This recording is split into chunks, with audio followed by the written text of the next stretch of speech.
Welcome to Assorted Goods. I am your host, Dan. Thank you so much for joining me for this episode of the podcast. It is good to be back doing this again. And since this is a bit of a reboot of the show, allow me to reintroduce it. Every episode of Assorted Goods, we're going to dive into a topic, a news story, or just something that's been on my mind recently. And then we dig a little deeper into it and try to make some sense of it all. It's pretty standard. I make it sound more complicated than it actually is. Simply put, this show is my own curiosity about things, turned into a neat little audio package that's then heard by others. I promise I'll come up with a shorter way to sum up the podcast starting next episode. For those of you who have listened in the past, I am so glad to have you come back around here again. Thank you for your support, and mostly thank you for your patience. It really means a lot, and I do consider myself lucky to have fans at all. If you're new to the show, welcome. Hope you enjoy listening and that you get something of value out of the topics that we dive into, or at least some ideas to take with you to get you thinking. Now, I also made a promise that I would make the intros much shorter. Well, unfortunately, I have to break that rule because, it's a special occasion. The show's starting up again. But anyways, let's get down to it. This episode, a lot has changed since the start of the pandemic. How many times have you heard people tell you that before?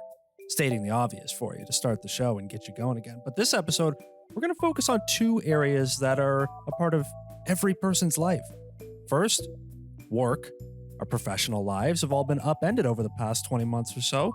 We're in the middle of a labor shortage, mass exodus from jobs, and a crisis for employers. Secondly, what do we get for our work? Money. The other side of it all.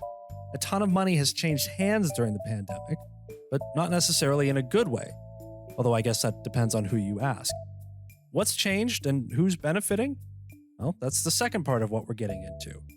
And with that, Assorted Goods is back. Assorted Goods is produced by Disinformed Media in association with Verboten Productions. Promotional support comes from the Always Up Network and DeanBlundell.com. So undoubtedly, our working lives have all been changed in ways we never imagined thanks to the COVID pandemic. Working from home, and both the benefits and struggles that came with that, all the layoffs that occurred, and just all the general alterations to regular day-to-day operating of all the companies that continued to function through the pandemic. And in recent weeks, you may have heard this term, but we are currently living in what's being dubbed the Great Resignation, or the Big Quit. Nice nicknames, eh? You mash up a word for large with a word for quit. How about the humongous exit, the ginormous leave-in, something like that. Maybe those will stick. I don't know. But anyways, from April to June of this year, approximately 11.5 million people quit their jobs in America. In August alone, 4.3 million more people quit their jobs. That's over 15 million people just in the summer, just in one country, too. And it's strange because remember at the start of the pandemic, people were clinging to their jobs, hoping not to get laid off, not having to go on some sort of government subsidy or unemployment program. But that's what this whole thing is. You can see what those clever little nicknames mean now. They're pretty straight to the point. There has been a massive amount of people quitting their jobs. Recent studies have also indicated that upwards of 48% of workers are also currently looking for a change in their professional lives. Now, the industries that are feeling the effects of this mass resignation are the ones that you'd pretty much expect. They're the same industries that have been devastated by the pandemic from the very beginning. Leisure, hospitality, manufacturing, which means restaurants, stores, service jobs, and as we're experiencing at the moment, various jobs along our global supply chains. These are also the industries where a lot of the workers within them face the brunt of the abuse from the general public when things like lockdowns and mask mandates and social distancing all came into effect over the course of the last 18 to 20 months. So you can understand, they may be a little bit disillusioned with their professional lives. And there may be no group of people who that applies more to than the healthcare workers themselves. There's staffing shortages in healthcare jobs all over the place now, mainly due to people either retiring from the field or, like I said before, they're looking for a change. One poll I found showed that 65% of American workers consider themselves to be looking for work. That's higher than the 48% who said they were looking for a change, but a change and looking for work. With these polls, half the time it's based on how you frame the question or what people think you mean when you ask it. But either way, the trend is pretty much still the same.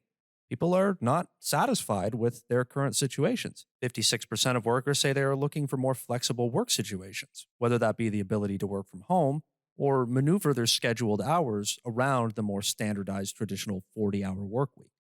Truth be told, I even quit a job this year. It's the first time I've ever done that, but we'll get back to that. Here in Canada, there hasn't quite been the same amount of resignations, with current levels of people quitting their jobs being comparable to pre pandemic numbers. However, many businesses in those industries we just mentioned, places like restaurants and stores, are still experiencing difficulties in finding people to work. And with the holiday season just around the corner, that's even more of an issue now, since this is usually the time of year where a lot of those retail jobs and service industries look to increase their staffing in order to keep up with that seasonal demand. The current thought about the labor trends in Canada right now is that although there isn't the same level of this mass resignation happening here, this may be more of a case of the fact that it simply hasn't happened yet. In fact, there may be a bit of a feedback loop at work here. As people are leaving their jobs and employers are indicating the difficulty of finding work, workers themselves are starting to believe that they have leverage, which, in a rare occurrence in history, they actually do. The Bank of Canada conducted a survey where nearly 1 in 5 Canadians said that they are considering quitting their jobs within the next year. Shit, I might be one of them. But here's some more stats for you. I mean, who doesn't love numbers, right? They paint such a clear picture. I really could just name this show Assorted Statistics with Dan, but I'm already straying aligned with the content as it is. But a study released from the Canadian recruiting firm Robert Half showed that when workers are considering a job right now, they're actually starting to consider the following factors. 75% say they want flexible work schedules. 61% say they want remote work options. 40% say they want employee discounts. It's a bit of a shift in priorities, isn't it?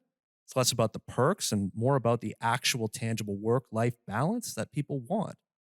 So the question, of course, is why? Why is this happening? Why are people quitting their jobs en masse? Well, 50% of Canadian workers say they feel underpaid. That number goes up to 56% for millennials and about 54% for women. 1 in 5 Canadian workers would consider quitting in the next year if they don't get a raise. So again, a number is consistent with the one we were just mentioning. And for the younger generations, that number goes up even higher. For Generation Z workers, the number actually goes up to 28%, which I mean, best of luck. I hope you get that raise. Now, from what I found, this trend crosses the oceans too. A poll conducted by Microsoft, a company that is sure to benefit further from more remote work and more Microsoft Teams meetings. Ugh, Teams meetings. But they found 41% of workers globally were considering quitting their jobs. And in the United Kingdom and Ireland, that number is 38%. The point being, obviously, people's perception of their working lives has changed. Not only have our working situations objectively been turned on their heads through the pandemic, and yes, the pandemic did likely just accelerate a lot of workplace trends that were probably coming in the near future anyways, but still, something more is at work here. No pun intended there, of course. But we've got to come back to the same question. And I know we've been harping on it for the last few minutes here, but why is this happening? Well, consider this for a second. And I'm focusing on Canada again. I know I jump all over the place, but the Canadianism is right there in my blood, literally. In 2019, a study was released where it was found that 48% of Canadians consider themselves to be only a $200 expense away in their monthly bills from being broke. Only $200. And this isn't a far-fetched figure. This is a similar trend that occurs in the United States and is actually happening all over the developed world. It's one of the trademark pieces of our current inequality situation. But just think there for a second. That was before the pandemic. It was 2019. Only $200? Now, in that same vein, let's take it across the border again. And in that same time frame, in 2019, a CNBC poll showed that upwards of 85% of American workers were unhappy with their jobs, citing, obviously, pay, but also advancement opportunities, recognition, and autonomy, meaning more control in their working life. Now, these polls were, again, both before the pandemic. And although I don't have a bunch of numbers to back up this point, I'll make it anyways in confidence. Over the past 2 years, people have certainly not gotten happier at work or further ahead financially. So my money, what little of it I may have, is on those trends only getting worse over the past 2 years. Those two statistics, though, well, they may actually also provide at least a little bit of context for our current situation. That was how people were feeling before the craziness of the past 2 years. Well, you see where I'm going. There's also this blurb I found in an article from Fortune magazine. Quote, one theory for why quitting continues to rise, in part because of rising inflation. According to the U.S. Bureau of Labor Statistics, someone earning $150,000 on January 1st, 2021 would now need to earn $157,000 to have the same purchasing power. So, with the average United States raise only at 3%, it makes sense that more people are listening to offers. If they aren't getting a pay raise, then in an economic sense, they're taking a fairly big pay cut. End quote. And there's a good point there. If inflation is rising faster than any wages are rising, which it always does, since wages have not risen anywhere near the level of the overall value of the marketplace in the last 4 decades or so, you can see why people feel like they're falling behind. Bills going up, but money coming in stays the same. Now, there's also this idea, and it's one that I have personal experience with, but it's the fact that so many jobs, or at least so many aspects of these jobs that we do now, are digital. And over the course of the pandemic, we've simply learned that they can be done from home. So many employers adapted on the fly and set up work from home schedules. And it seemed to work fine. Different for sure, but still working. And so now employees are just simply frustrated with the idea that they have to all come marching back into an office to be essentially babysat to do a job that they know they could have done at home with a coffee in their pajamas. I know I do. Now let's take it to the flip side of things here. Employers. Well, there's numbers for them too. A poll conducted by professional services company Deloitte found these trends amongst CEOs. The most reliable on the subjects like worker trends. But, anyways, this is what the CEOs had to say. 73% of them say that the labor shortage will disrupt their business and their company at some point soon, if not already. 35% are now offering expanded benefits or incentives to potential new hires. Yes, they are getting a little bit desperate. And yet, funny enough, 67% of these CEOs expect strong growth in the next couple of years, which is funny to me. Strong growth, but labor problems and complications. Well, I guess CEOs always believe in the growth of the company since that's essentially their job. It's all about the stocks. And we'll get to those later. Now, it's hard to run through all these trends and all these numbers and just draw a simple conclusion to it all. Spoiler alert, there isn't a simple answer. And the trends of this great resignation vary depending on a few things. For one, what country are you speaking of? More developed economies seem to be where this trend is taking place. Why? Well, because in those countries, there are more social safety nets and programs to support people who are unemployed. But as I just said, at the same time, there are very big differences, even between Canada and America, and we're neighbors. Now, here's a story for you. I mentioned earlier that earlier this year, I quit my job, and it kind of factors into what we're talking about right here. I started a new job, the highest paying job I've had in my life, great opportunity, all that good stuff, great benefits, and I quit it after about 6 months. And you might be thinking, Dan, you're an insane person. Well, to be honest, mentally, it was a brutal experience. But one of the things that saved me, I mean, literally probably saved me, was two things. One, I was lucky enough to have the opportunity to go back to my old job. Why? Well, because they can never get enough workers to do that one. But also because when I left the job that I was at, because of health complications, I was able to get myself unemployment benefits for about a month in between jobs to support myself and pay my bills. It's lucky to have that. And as much as I never want to have to use it, it's nice to know that it's there should something happen. Obviously, when it comes to unemployment benefits, there are different factors and circumstances. It's not a guarantee in whatever situation you're in, but nevertheless, there's also a little bit of a cultural shift going on. And although those are always hard to pinpoint, and it is pretty much conjecture, I know, but I feel like social media right now is filled with stories of people quitting their jobs and screenshotted texts of workers telling their bosses to shove it after being forced to go in on a day of work that they didn't want to do. And then also on the flip side, then stories of employers getting desperate, begging their workers to come back. There was even a story here in Canada recently about a restaurant out in Vancouver where dishwasher position was being posted for $50,000 a year. It's crazy. Now, there's one very important point to remember about this whole topic right now, and one that seems almost obvious in a horribly head shaking kind of way, but That's that the effects on the workforce and those who have had it the worst through the pandemic, those who took the most risks, felt the most economic effects, had the least alternatives, and got the least reward for their efforts, are, as expected, poor communities, minority and immigrant communities, and women who were forced to leave the workforce in much higher numbers in order to assist with kids at home, if not having to be professionals and parents simultaneously while staying at their jobs. Shocking, I know. But yes, the groups of people who get the short end of the stick most of the time continue to get it here. Now, there's also this thought that I had, and I thought I'd share, but I read one tweet, and I know getting a lot of stuff from Twitter shows what I am, but it pointed to the fact that after the Black Death in the 14th century, workers gained all the power, and there was this golden age of workers' rights, relatively speaking, of course, for the 14th century, but this person was obviously trying to draw a parallel between then and now. And although they are right, that is what happened after the Black Death, they're also completely wrong. Why? Well, because the plague killed about 1 in 3 people. There was an incredible labor shortage, not because people's ideas of working life changed, but because there was literally no living souls to do the work. Kinda not the same here.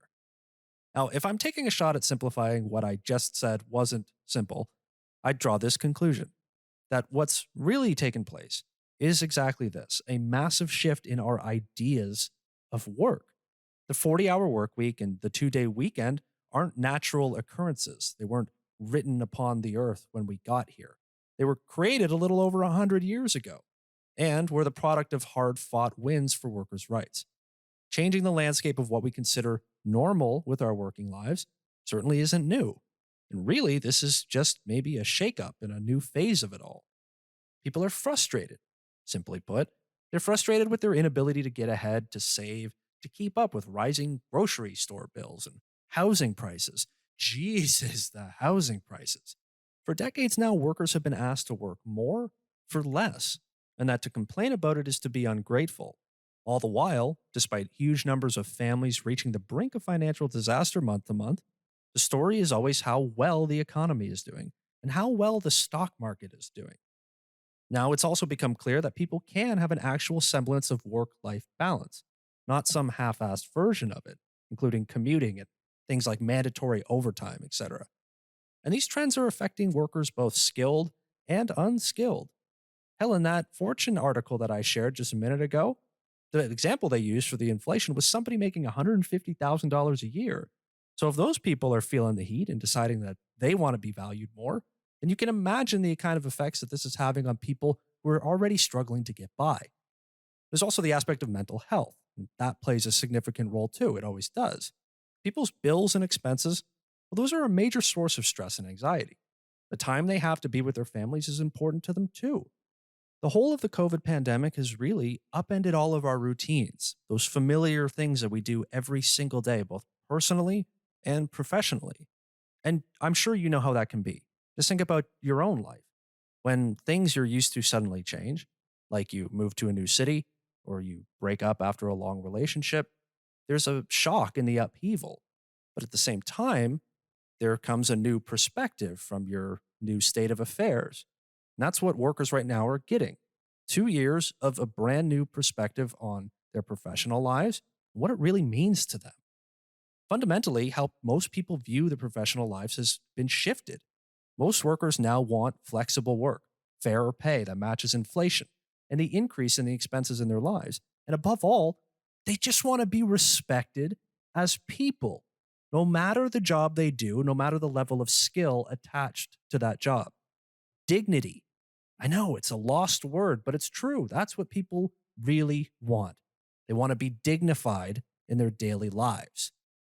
But then there's also the money side of all things. And through the pandemic, money has been changing hands. Government subsidies and assistance programs, the entrance into the stock market by a whole lot of non-traditional investors, billionaires fighting to see who can hold the most unfathomable amount of wealth possible. And then there's everyone else. We're going to take a quick break here and do something I'm aiming to make more of a point here of on Assorted Goods, which is that I don't actually run advertising here. Instead, each episode for the mid-episode ads, I run a couple promotions for other small podcasts like this one. So hang around, have a listen, see if these shows may be what you're looking for. And Assorted Goods will be right back. Welcome to Geek Exploration, the podcast. I'm John Williams. And I'm Ben Robinson. Do you like time travel? Movies, Video games? comics, Sci-fi? cartoons, Or how about action figures? well, so do we. Every episode, we pick a topic from the geekosphere and have a little chat about it. So if you've been waiting for a groundbreaking podcast that does all of this and more, you might have what it takes to be a Geek Explorer. Come join us every other Tuesday for a fresh installment of Geek Exploration, the podcast. You can find us at geeksplorationpodcast.com or any reputable podcatcher. Likely a few unreputable ones. Come and knock on our door as Forza Crowd welcomes you to Season 2. Oh my Lanta, this will be fun. Prepare for hilarious hijinks with your friends Bradley, I was with the bellboy, keeping him busy. Cameron, Yes, you have crow's feet. No, the mirror is not glitching. Allison, It's like having Jessica Fletcher right here in the kitchen. Dylan, Don't underestimate the importance of body language. Mrs. Halverson, Back in the old country, I used to provide conjugal to our local boys in the pokey. and our narrator. He's dressed like he walked out of Forever 21, even though in a few years he'll be suddenly 42. You don't want to miss a single moment of Of all the men I've slept with, You could start a hockey team. Forza Crowd, a sitcom available on a podcatcher near you.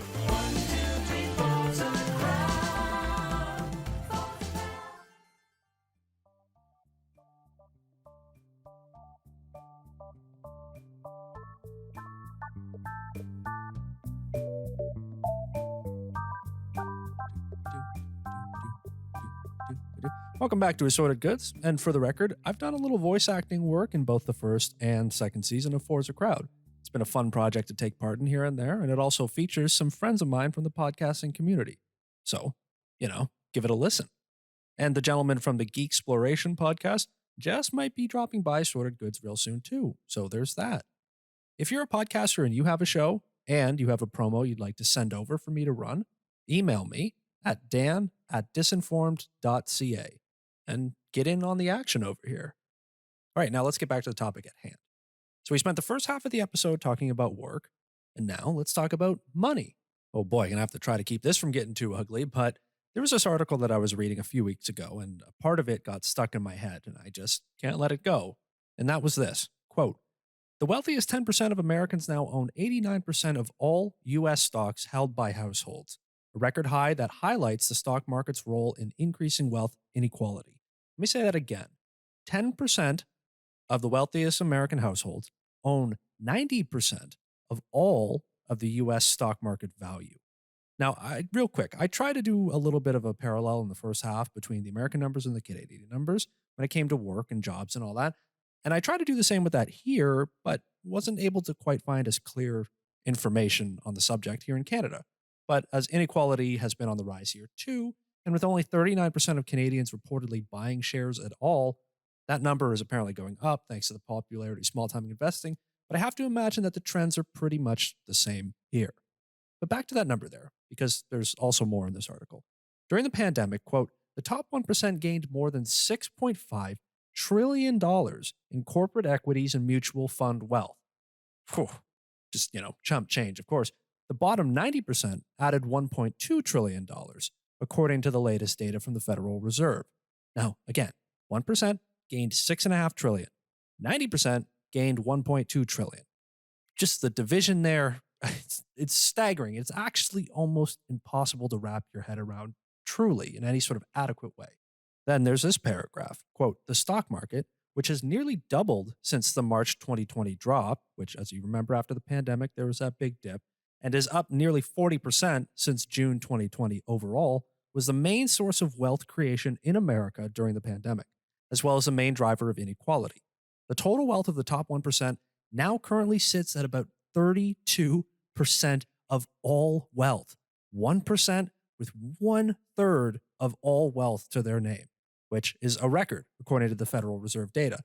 Nearly 70% of their wealth gains over the past year and a half, one of the fastest wealth booms in recent history, came from stocks. So obviously you can see where I'm going to be going with this half, but there's been all sorts of new challenges we've faced over the last couple of years. Supply shortages, gas prices going way down, now way up, the big hit the market took at the start of the pandemic, as we mentioned, and its staggering recovery since then. Do you see what I'm getting at here? In terms of public health, we're attempting to get closer to being back to normal, or at least settling into whatever we're going to move forward with as a new normal. But people feel less happy with their jobs than ever. Those on the lower end of the economic spectrum have continued to struggle to make ends meet, even with the support programs we've run to help them since the start of the pandemic. Not to mention how difficult the process of seeking government assistance actually was for so many. And yet the economy is apparently doing great. Even though 1/3 of the wealth in America is owned by 1% of the population, trends that are pretty similar in most of the developed world right now, that's all thanks to the stock market. So there's a clear disconnect here between a few very different experiences being a working adult in today's world. One thing that's taken place over the last couple of years is this democratization of the stock market. You remember earlier this year when the stock price for GameStop went to the moon? When thousands of everyday investors apparently pumped the stock price in what was supposedly a middle finger to the big hedge funds and investors of the world. Except, as it became known later, the wealthiest investors actually made a lot of money and made pretty good on this quote unquote moment for the little guy. And they made off with millions of their own. Well, that was the mainstream story that broke into our news cycles. But independent investors have popped up all over the place thanks to these easy-to-use stock trading apps, like Robinhood in America and Wealthsimple here in Canada. Hey, truth be told, I actually opened a Wealthsimple account because of that whole GameStop thing, put a few bucks in there, and even I got a couple hundred in the market right now. Essentially, I'm gambling, but it's all good. It's been 9 months, and through all the ups and downs, I have about $10 more than I started with. Take that, Wall Street. Now, Robinhood actually has added 10 million new accounts over the past 2 years, with their demographics showing that a lot of these new investors are younger and new to the game. So hey, look at that. Yeah, a whole lot of people who maybe didn't have access to investing now do, thanks to technology, and they're getting involved. The problem, though, is that most of these investors are small money investors. The average account size with Robinhood, for example, which now, thanks to those 10 million new accounts, is up over to about that 22 million number that it's at, the average account size is $4,500, meaning the democratization of the stock market was really about a bunch of people who, on average, aren't really versed in handling stocks and are getting a lot of secondhand information online, joining in to make small gains with limited funds. Meaning, overall, the market is still, as it always has been, dominated by hedge funds and big money investors. There hasn't been any serious redistribution of wealth thanks to the meme stocks and this new influx of people getting into investing. Although a lot of fun has been had along the way, and a lot of laughs too, I'm sure. Now, believe it or not, there actually is an argument about whether inequality went up or down during the pandemic. Seriously. Despite all that happened, some research actually showed that as the pandemic started, inequality actually got balanced out a little bit more. And there's an explanation for that. As we know, the market took a huge hit when the pandemic started, and everyday people quickly got a stimulus from their government in many countries. But yes, you can guess that as the pandemic has continued on and things return to more of the status quo, the divide of wealth from top to bottom has of course gotten worse. There's one thought to remember here. Numerous reports have found that even wealthy individuals and business owners who didn't need government subsidies still found a way to take some in. And the urgency of the situation, with it needing to get out to people as soon as possible, and the logistics behind all of these systems and the application process, all of that allowed a lot of people who didn't need or deserve subsidies to get them and get away with taking them without there being proper oversight. And it's still hard to say if there will ever be actually any consequences or those people are ever going to have to give anything back. Now, I say that because when someone who doesn't need a stimulus check gets one, they can say, invest it in the market. It's extra money to them. And they got the chance to invest at a time when the market had dipped. Whereas regular people, many of which are already straying the line between making ends meet and being broke, will obviously spend that money on the necessities of their own lives, like rent, utilities, food, clothing for their kids, and so on. Not fucking avocado toast like some suit on the TV might say. And then there's this little blurb from an article that was outlining how after 2020, income distribution might change through 2021. Just this little part stuck with me. For instance, in 2021, the richest 2 deciles, now what they mean by that is the top 20% of people on the wealth spectrum, but On average, they were expected to recover nearly half of their 2020 losses, while the poorest two deciles, the poorest 20%, on average were expected to further lose 5% of their income. Again, I'm just saying the same thing in different ways.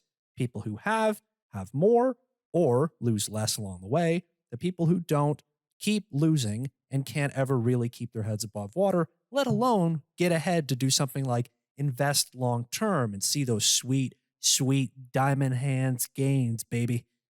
Yeah, so things are as unequal as they have ever been, despite the constant narrative of market success. Every day, people feel underpaid, undervalued, underappreciated, and with very little recourse or ability to break out from under the boulder that is keeping most of them down. And now, thanks to the economic turmoil of the past 2 years, we're seeing inflation on the rise, which, shockingly, will affect those at the lower end of the economy more than those at the top. Same old story. Now, let me take a minute here to say something obvious again. Whenever we talk about something like this, like inequality or the market or economics of this sort whatsoever, and again, I am no expert by any means, but a few things tend to happen. One, people have a visceral and often annoyed reaction to the idea of other people wanting more. Please, sir, I want some more. More? But oftentimes you'll hear words get thrown around like entitlement, lazy, ungrateful. We know that what people mostly want is a fair shake of things. There's also the sworn mortal enemies of C words. Not that C word, he's up there. But the capitalism versus communism idea, which way too many economic and political issues just get boiled down to today. As though there are only two sides to the ideas that push our world forward. And as though human beings who can achieve so much couldn't come up with some better ideas and solutions. And what, Dan, might those solutions be? Well, I'm glad you asked. I'm not 100% sure, but I'll tell you what I found.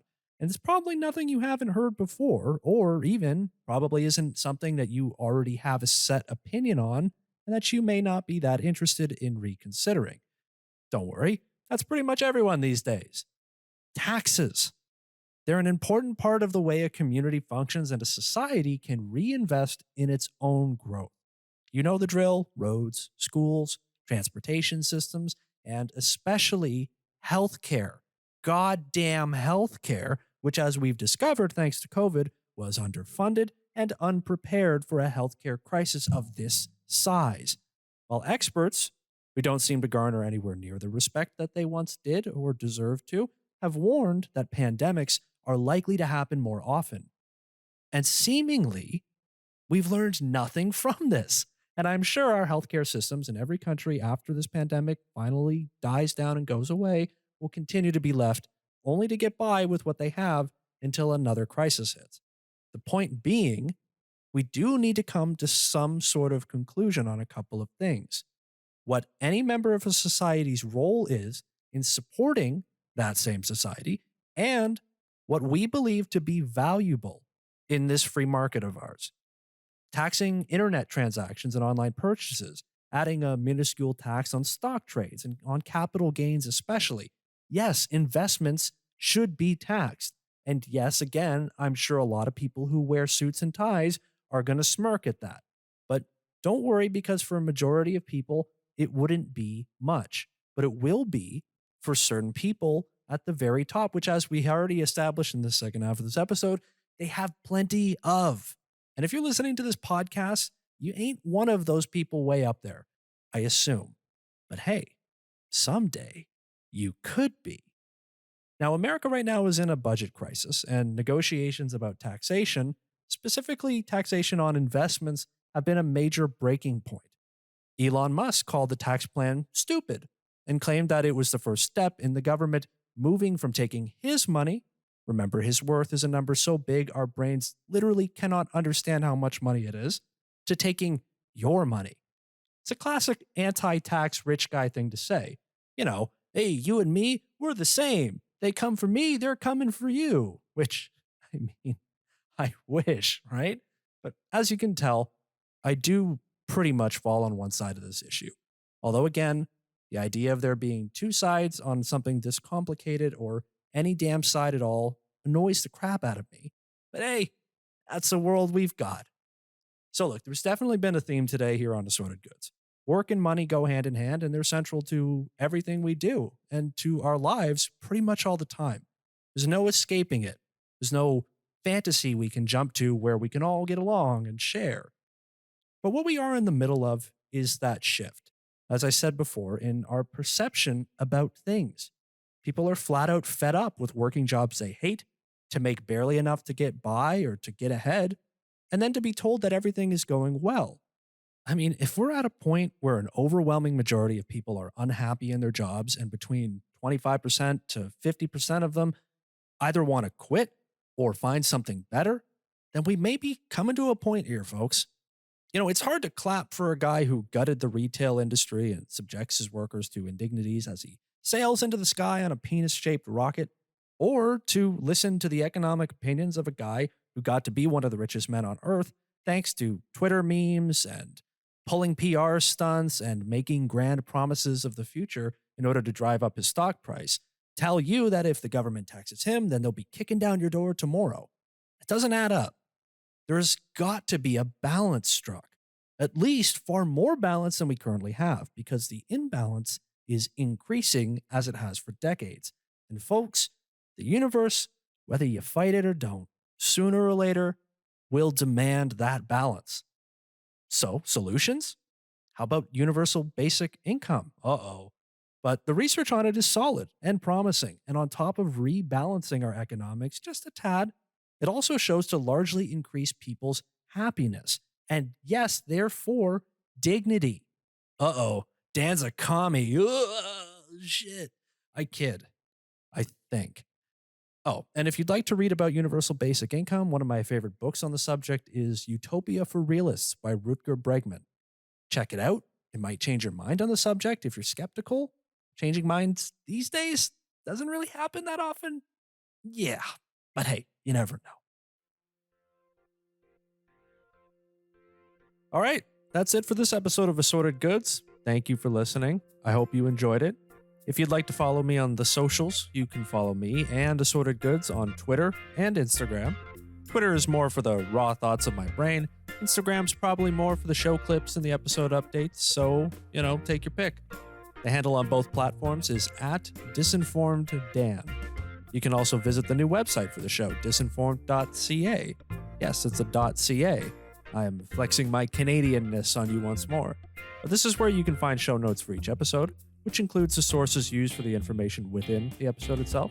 There's also some writing I've done and some other podcast projects. It's a little home for all the things that I make. And if you'd like to support Assorted Goods, all that I ask is that you leave it an honest rating or review on Apple Podcasts or on whichever app you choose to listen with. And of course, tell a friend. Have them join in on the fun. If you'd like to email the show, you can reach me through the contact page on disinformed.ca, or just make it easy and email me directly at dan@disinformed.ca. Geez, everything's so similar. It's like continuity or something, man. The music for this episode was created and produced by my talented brother, David Felton. Thank you, brother, as always. And credit for the information used in this episode goes to the journalists, academics, writers, editors, and everyone involved in keeping people like me informed so I can provide people like you with a quality show. Thank you again for listening. Take care of each other out there, and I will catch you next time here on Assorted Goods.